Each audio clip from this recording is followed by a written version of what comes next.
Student,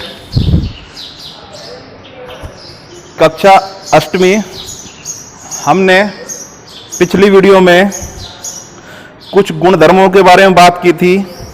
गुणात्मक तत्समक जो गुणा एक करने पर आया था, क्रमविनी में जिनमें क्रम का एक्सचेंज हुआ था, और एक गुणात्मक प्रतिलोम होता था गुणा करने पर एक देता था।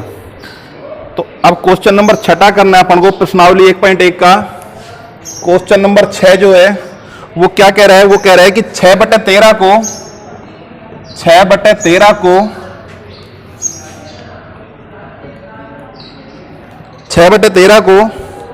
-7/16 के व्युत्क्रम से गुणा करना है। 6/13 को -7/16 के व्युत्क्रम से गुणा करना है। तो व्युत्क्रम, किसी भी संख्या का व्युत्क्रम क्या होता है? देखो, जैसे 3/5 है, इसका व्युत्क्रम जो होगा वो 5/3 हो जाएगा। कहने का मतलब क्या है? किसी भी संख्या का व्युत्क्रम जो करना हो, अंश को हर बना दो और हर को अंश बना दो, वो व्युत्क्रम बन जाएगा। इस 3/5 का क्या होगा? 5/3। अगर 7 का व्युत्क्रम करना है तो 7 के बट्टे में कुछ नहीं है तो बट्टे 1 कर सकते हैं, क्योंकि किसी भी संख्या के बट्टे में 1 अपन कर सकते हैं। तो 7/1 का व्युत्क्रम क्या हो जाएगा? 1/7। ठीक है, तो 6/13 को -7/16 के व्युत्क्रम से गुणा करना है। तो देखो, 6/13 को इस संख्या का क्या करना है? व्युत्क्रम करना है। तो 16 ऊपर 7 नीचे, तो माइनस का तो माइनस रहेगा, 16 ऊपर 7 नीचे। ठीक है, अगर कुछ ऊपर नीचे का कट रहा है तो काट देंगे, लेकिन 6, 13 ये कट नहीं रहे, 16, 13, 7 भी नहीं कट रहे। तो देखो, ये संख्या प्लस की, ये संख्या माइनस की है, प्लस को माइनस से गुणा करते हैं तो माइनस आएगा। ठीक, और 16 छिक होता है 96, तो ऊपर 96 और 13 7 होता है 91, 13 7 91, तो नीचे आ जाएगा 91। ये इसका आंसर हो जाएगा। ठीक है, तो 6/13 को -7/16 के व्युत्क्रम से गुणा करना था, 6/13 लिख दिया, गुणा 16/7 माइनस कर दिया, प्लस को माइनस से गुणा करेंगे माइनस आएगा। 16 छिक 96 होता है और 13 7 91 होता है, तो आंसर क्या आ जाएगा? 96/91, आगे माइनस का चिन्ह। तो ये सवाल नंबर तुम्हारा कौन सा था? 6। आगे देखो,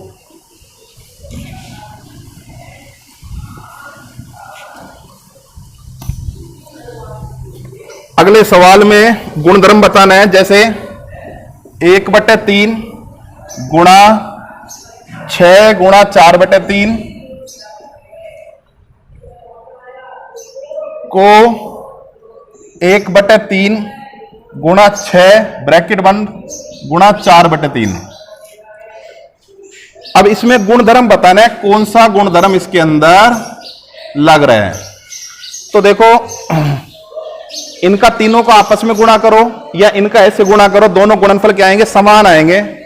अब पहले अपन ने 6 को 4/3 के साथ लिख दिया, 1/3 को अलग रखा, फिर अपन ने 1/3 को 6 के साथ लिख दिया, 4/3 अलग कर दिया।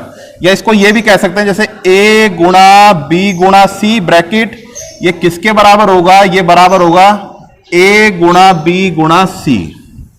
ये गुणनफल बराबर आएगा। इसमें पहले अपन ने b गुणा c कर दिया, इधर a को अलग कर दिया, फिर a गुणा b करके c, ये दोनों आपस में बराबर आएंगे। और इसमें जो गुणधर्म लगता है वो लगता है सहचारिता। ये अपन ने 6ठी 7वीं में भी पढ़े हैं। पहले इन दोनों को साथ लिख दिया, फिर इन दोनों को, इनके गुणनफल पे कोई भी परिवर्तन नहीं आएगा, जितना गुणा इसका आएगा उतना गुणा ही इसका आएगा। तो ये वाला जो गुणधर्म होगा, ये कौन सा होगा? ये गुणधर्म होगा सहचारिता का। ये गुणधर्म किसका होगा? सहचारिता का। ठीक है, तो ये सवाल था तुम्हारा 7वां। अगला सवाल ये कह रहा है,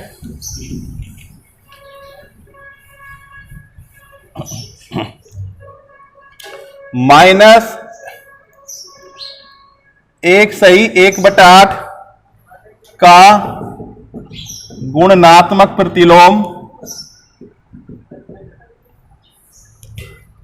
8/9 है या नहीं। -1 सही 1/8 का गुणात्मक प्रतिलोम 8/9 है या नहीं। तो गुणात्मक प्रतिलोम की परिभाषा से अपन जानते हैं किसी भी संख्या का गुणात्मक प्रतिलोम जो होता है वो होता है जिसे उस संख्या से गुणा करने पर गुणनफल क्या है, 1 आए। तो आपस में दोनों का गुणा करके देख लेंगे, अगर गुणनफल 1 आता है तब तो गुणात्मक प्रतिलोम होगा, नहीं तो नहीं होगा। योज्य प्रतिलोम तो जोड़ने पर 0 आता था, गुणात्मक प्रतिलोम में गुणा करने पर 1 आता है। तो संख्या क्या है देखो, -1 सही 1/8 गुणा किससे कर देंगे, 8/9 से। तो कैसी भिन्न है, मिश्रित भिन्न। क्या करेंगे, सरल भिन्न। 8 एकम 8, 8 और 1 9, तो -9/8 गुणा 8/9। 8 से 8 कट जाएगा गुणा में, 9 से 9 कट जाएगा।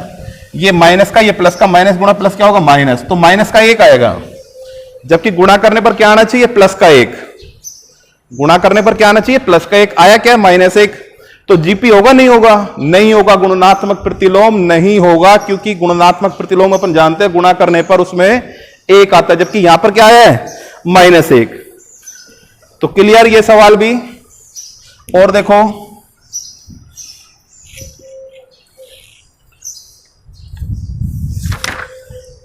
लास्ट का सवाल, 10वां सवाल देखो, 10वां। पहले 11वां देखो, 11वें में रिक्त स्थानों की पूर्ति करनी है। शून्य का व्युत्क्रम, तो 0 का व्युत्क्रम, 0 का व्युत्क्रम 0 है, 0/1 कर सकते हैं अपन, क्योंकि किसी भी संख्या के बटे में 1 तो कर ही सकते हैं, बटे में 0 नहीं कर सकते अपन, बटे में 1 कर सकते हैं। तो देखो 0 का व्युत्क्रम क्या होगा, 1/0, जो कि संभव नहीं है, क्योंकि किसी भी संख्या के हर में 0 आता है तो वो संख्या अपरिभाषित हो जाती है। तो पहले में ये पूछ रहा है शून्य का व्युत्क्रम होता है या नहीं होता, तो शून्य का व्युत्क्रम अपन करके देख रहे हैं, तो 1/0 आ रहा है, जो कि अपरिभाषित है। तो शून्य का व्युत्क्रम अपन लिख देंगे नहीं है, इसमें नहीं आएगा। ठीक है, अगला सवाल, संख्याएं तथा ये और ये स्वयं के व्युत्क्रम है। तो अपन को ये बताना है कि कौन कौन सी संख्या जो होती है वो स्वयं का व्युत्क्रम होती है, मतलब अगर उसका व्युत्क्रम कर दें तो भी उस पर कोई परिवर्तन नहीं आता। तो जैसे अपन 5 का व्युत्क्रम करेंगे तो 5 का व्युत्क्रम तो 1/5 हो जाएगा, तो ये तो बराबर नहीं होता है आपस में, 5 अलग होता है, 1/5 अलग होता है। अगर 7 का व्युत्क्रम करेंगे तो 1/7 आ जाएगा, 1/3 का करेंगे तो 3 आ जाएगा। तो इनमें से कोई से भी आपस में बराबर नहीं है। लेकिन हां, अगर 1 का व्युत्क्रम करेंगे अपन, 1 का व्युत्क्रम यानी कि 1/1, इसका व्युत्क्रम करेंगे तो भी 1/1 ही आएगा। तो 1 का व्युत्क्रम और ऐसे ही -1 का व्युत्क्रम, ये आपस में बराबर हो रहे हैं। 1 का व्युत्क्रम 1 ही होता है और -1 का व्युत्क्रम भी -1 होता है। तो 1 और -1 दो ऐसी संख्याएं हैं जो स्वयं के व्युत्क्रम के समान है। तो दूसरे का उत्तर आ जाएगा 1 और -1। तीसरे में क्या पूछा है, -5 का व्युत्क्रम। तीसरे में पूछा है -5 का व्युत्क्रम। तो -5 का व्युत्क्रम जो होगा वो -1/5 आ जाएगा। कितना आ जाएगा, -1/5। अगला 1/x का व्युत्क्रम, 1/x का व्युत्क्रम क्या होगा, x/1, x/1 का मतलब x ही होगा। तो 1/x का व्युत्क्रम क्या हो जाएगा, x हो जाएगा। अगला सवाल क्या है इसका, 5वां, दो परिमेय संख्याओं का गुणनफल भी क्या होता है, खाली स्थान भरना है। तो दो परिमेय संख्या पर कोई सी भी ले सकते हैं, जैसे 3/5 गुणा 8/9, इनका यदि अपन गुणा करेंगे तो 3/8 24 बटे 9 पंजे 45, कटेगा 3 से ऊपर वाला 8 बार, नीचे वाला 15 बार, तो क्या बन गई 8/15। तो अपन ने क्या किया, दो परिमेय संख्या को गुणा करके देखा, दो परिमेय संख्या को जो गुणनफल आया वो भी क्या आया, परिमेय आया। तो कभी भी अपन जब भी दो परिमेय संख्याओं का गुणनफल करेंगे तो हमेशा क्या आएगा, एक परिमेय संख्या आएगी, तो इस खाली स्थान में आ जाएगा परिमेय। दो परिमेय संख्याओं का गुणनफल भी क्या होता है, परिमेय होता है। अगला सवाल छठा ये, किसी धनात्मक परिमेय संख्या का व्युत्क्रम, कोई भी धनात्मक संख्या है यदि अपन उसका क्या कर दें, व्युत्क्रम कर दें, तो वो भी हमेशा धनात्मक ही आएगा। धनात्मक संख्या का व्युत्क्रम क्या आएगा, धनात्मक ही होता है। प्लस वाली संख्या का यदि अपन व्युत्क्रम कर देंगे तो हमेशा क्या आएगा, वो प्लस ही आएगा, कभी माइनस नहीं होगा वो। तो ये तुम्हारा 11वां खाली स्थान भर जाएगा। 10वां भी ऐसा ही सवाल है। 10वें सवाल में ये कह रहा है, ऐसी परिमेय संख्या जो स्वयं के व्युत्क्रम के, जो स्वयं का व्युत्क्रम नहीं है, जिसका कोई व्युत्क्रम नहीं है। 10th का क्वेश्चन नंबर 10 का पहला सवाल है, ऐसी परिमेय संख्या लिखनी है जिसका कोई व्युत्क्रम नहीं है। तो अपन जानते हैं 0 का व्युत्क्रम नहीं होता है, तो इसमें 0 आ जाएगा, इसमें आ जाएगा 0। सेकंड, परिमेय संख्या जो अपने व्युत्क्रम के समान है, तो 1 और -1 अपन जानते हैं ये स्वयं के व्युत्क्रम के समान होती है, 1 और -1 आ जाएगा। परिमेय संख्या जो अपने ऋणात्मक के समान है। तीसरा सवाल ये, ऐसी परिमेय संख्या जो अपने ऋणात्मक के समान है, तो 0 हो जाएगी, क्योंकि 0 ना तो ऋणात्मक होता है ना धनात्मक होता है। तो ये अपनी 1.1 चैप्टर खत्म हो गया। अगली वीडियो में अपन 1.2 के बारे में बात करेंगे। Okay, thank you.